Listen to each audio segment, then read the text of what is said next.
Example 4, solve the system of equations, and we're using the echelon method. So the echelon method, I saw some of you had already drawn this triangle through, but remember the echelon method, we want numbers inside that triangle, and anything outside that triangle, we need to go away.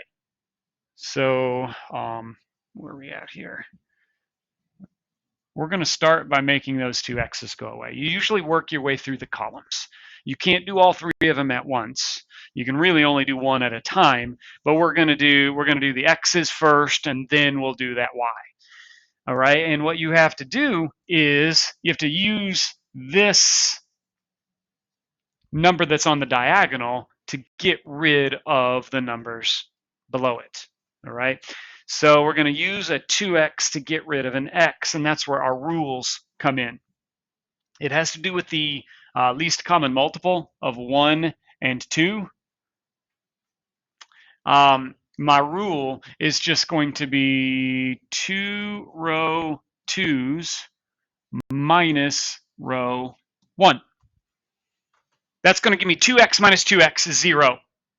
2x minus 2x is 0. That's the goal. I'm trying to delete that thing. All right. So what? The top row is all inside the triangle. It's fine. I leave it alone. I've got 2x plus y minus z equals 2. And then that middle row, I'm going to apply my rule. So it says 2 row 2's minus row 1. 2 of these minus this is 0. So I'm just going to put a little dot just to kind of hold its place. It is 0, it's 0x, but I'm going to put that dot just to hold its place. It's gone. So then I proceed. 2 of these is 6y minus this y would be 5y. I'm just using my rule all the way across. 2 of these is 4z minus negative z. So here you have to be kind of careful. You've got 4z minus negative is going to be 5z.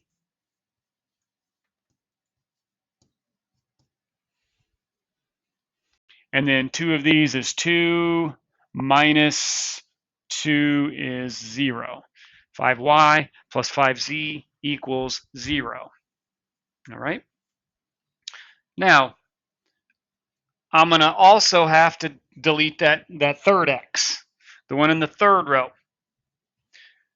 So again, it has to do with the LCM of this 1 and this 2. And that LCM again is 2. It's really the same rule. I'm going to take 2 of these row 3's minus row 1. You have to use the one that's inside the triangle to delete the one that's outside the triangle. Okay, so it's the same rule. 2 of these, let's go back to black. 2 of these is 2x minus this 2x is 0. That cancels. 2 of these is 2y minus this one. 2y minus y is y. 2 of these z's is 2z minus negative z. We've got 2z minus negative is plus, so 2z plus z is 3z. And 2 of these is 4 minus 2 is 2. You really have to slow down because it's really easy to trip over your negative signs and trip over your numbers, but you really have to pay attention and be careful. All right, so we're in pretty good shape. We're thinking about our triangular form. There's only one thing that's still outside of the triangle. That y. And we're going to have to get rid of that y right there.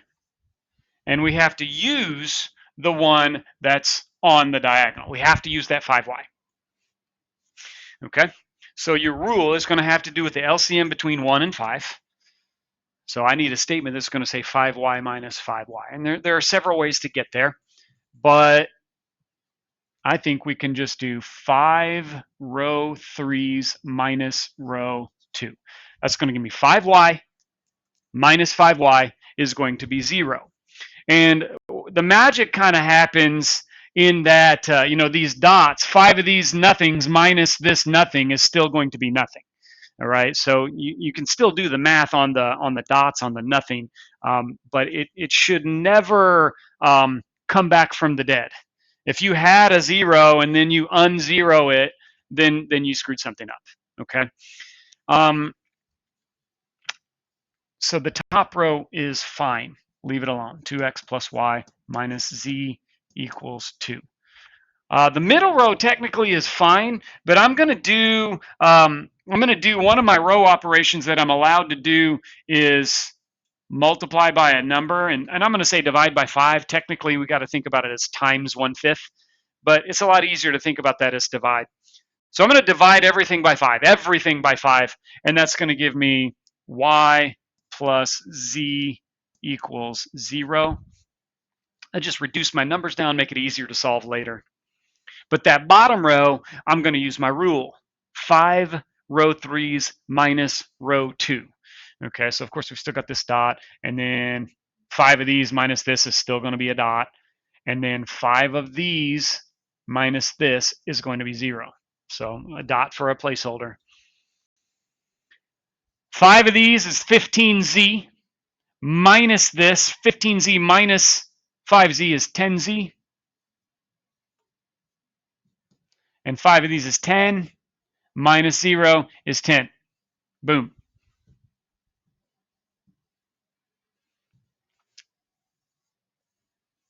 Once you're at triangular form, now you can solve. Now you can do back substitution. And so, look, in this bottom equation, it's pretty easy to divide by 10 and figure out the z equals 1. I'm out of room here. Z equals 1. So then you plug that into you plug that in right here. I know my z value is 1, so I've got y plus 1 equals 0, and I subtract this thing over, I can see y equals -1. And now I go back and I use back substitution, and I know my y value and I know my z value. So that equation says 2x plus the y value was -1 minus the z value was 1 equals 2. That's 2x minus 2 equals 2. Add the 2 over, that says 2x equals 4. And divide, you get x equals 2. So I've got one solution, and we can write it as an ordered triple. It's not an ordered pair. There's 3 of them. It's not an ordered pair. It's an ordered triple. But x, y, z is my 3-dimensional solution.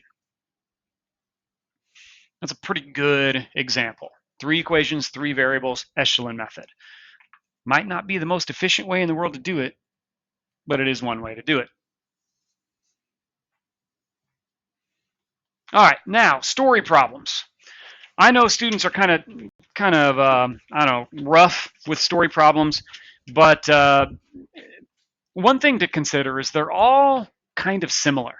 Like the ones you see in a high school classroom, you keep seeing the same kinds of things over and over and over again. All right. So we read through it. First of all, flight leaves New York at 8 p.m. and arrives at Paris at 12 noon Paris time. This 16-hour difference includes the flight time plus the change in time zones. The return flight leaves Paris at 1 p.m. and arrives in New York at 3 p.m. New York time. This 2-hour difference includes the flight time minus the time zones and no wind. Find the actual flight time eastward and the difference in time zones. So it's a lot. That's a lot of information to process. And you don't necessarily just process it all at once. You have to kind of digest it. Here's a tip. Start at the end. The last sentence usually contains the question, and it usually contains what you're trying to find. Go there first. So find the actual flight time and the difference in time zones. That tells me, let's use letter F and letter T as my variables. But that tells me what to look for. You're probably not going to be able to do a story problem by just reading it through once. But if you read it through once and pick out what you're finding, F and T, then if you go back and read it again, a lot of the times the equations just magically appear. So when I go back through and it says this 16-hour difference includes the flight time plus the change in time zones. I mean, I've got an equation just popping off the page at me. I see F plus T equals 16. That's one of my equations. And then I keep reading, and it's got another one. It says the return flight, blah, blah, blah. The 2-hour difference includes the flight time minus the time zones. So F minus T equals 2. If you'll break it down into its parts, story problems do not have to be the hardest thing in the world. You'll see the same kind of patterns over and over and over again.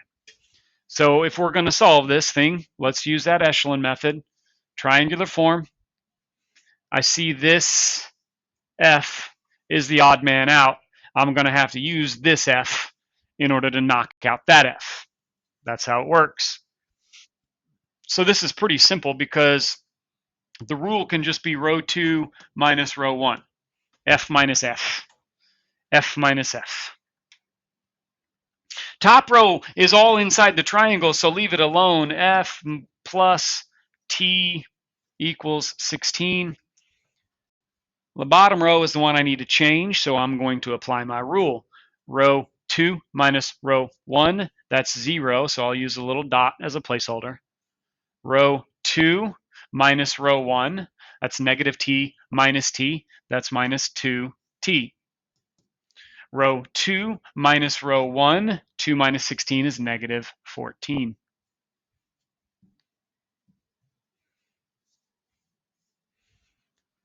I've got my triangular form. So that's echelon method. Step 1, find triangular form. Step 2, use back substitution. Usually you can solve this bottom one fairly quickly. Divide by negative 2, you get T equals 7. Plug that 7 in above. F plus 7 equals 16. Subtract over, F has to equal 9. So there we go. Find the actual flight time. So I would, on a story problem, you always want to go back and put it in context. So the flight time is 9 hours.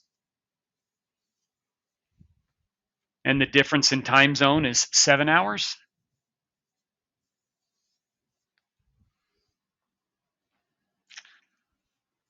And there we go.